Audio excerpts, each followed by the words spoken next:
Assalamualaikum warahmatullahi wabarakatuh.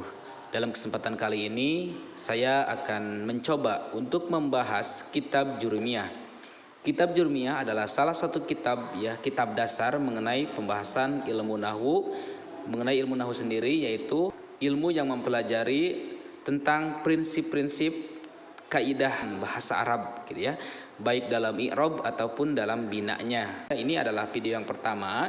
Di video pertama di sini materinya adalah mengenai kalam.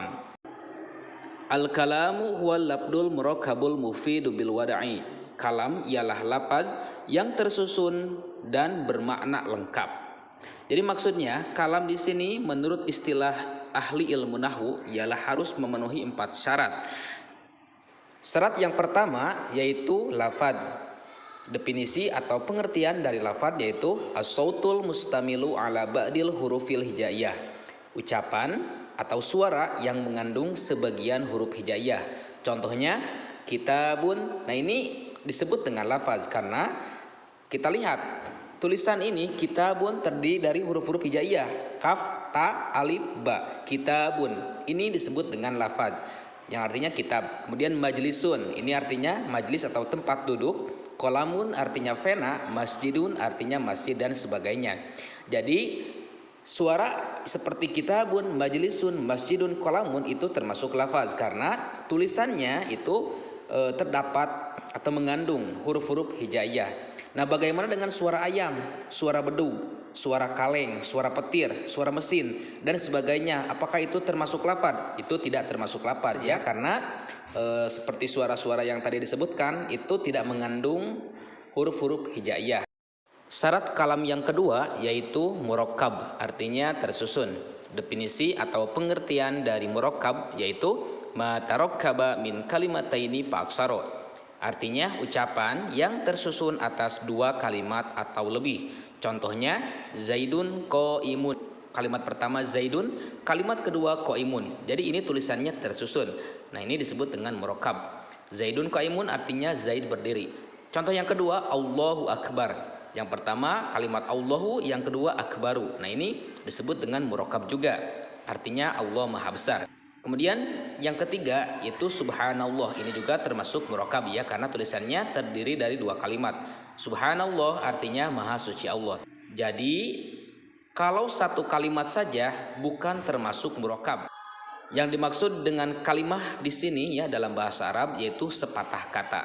Allahu akbaru. Nah, itu terdiri dari 2 kalimat ya, atau 2 patah kata. Syarat kalam yang ketiga yaitu mufid. Mufid artinya bermakna. Definisi atau pengertian dari mufid yaitu ma afada faidatai yahsunus sukutu minal mutakallimi was-sami'i 'alaiha. Ungkapan berfaedah yang dapat memberikan pemahaman sehingga pendengarnya merasa puas. Nah, contohnya di sini ada percakapan, misalnya kaifa halu Zaidin. Kaifa halu Zaidin, bagaimana keadaan Zaid? Orang lain yang mendengarkan kita, dia menjawab Zaidun qaimun atau qaimun saja. Nah, itu dikatakan mufid ya. Jadi antara yang berbicara di awal atau ada komunikasi di awal, dia bertanya kepada seseorang, kemudian seseorang menjawab dengan kata yang singkat tetapi bisa dipahami ya dengan jawaban singkat tersebut. Misalkan di sini qaimun berdiri. Nah, berdiri di sini atau qaimun di sini itu jawaban dari pertanyaan yang dipahami. Kaifa halu Zaidin, bagaimana keadaan Zaid? Kemudian dijawab qaimun, berdiri. Nah, ini dikatakan mufid ya, itu bermakna atau bisa memahami antara seseorang yang satu dengan seseorang yang lainnya. Kemudian di sini yang kedua maridun, sakit. Nah, maridun di sini adalah jawaban dari pertanyaan kaifa Zaidun, bagaimana Zaid. Nah, jadi intinya dari mufid di sini adalah suatu perkataan yang bisa dipahami antara orang yang pertama dengan orang yang kedua atau orang yang bertanya dengan orang yang menjawab. Nah, seperti itulah mengenai pembahasan mufid. Salah satu syarat dari kalam. Kemudian syarat kalam yang keempat yaitu wado. Wado yaitu ja'lul lafdi dalilan ala ma'nan, menjadikan lafaz agar menunjukkan suatu makna atau pengertian. Nah, jadi mengenai syarat yang keempat ini harus menggunakan bahasa Arab. Kemudian pembicaraannya itu harus disengaja ya. bukan orang yang sedang mengigau atau orang yang berbicara ketika waktu tidur. Nah, itu tidak disengaja ya. Jadi di sini harus disengaja kemudian menggunakan bahasa Arab, karena ilmu nahwu itu adalah ilmu yang mempelajari mengenai kaidah-kaidah bahasa Arab.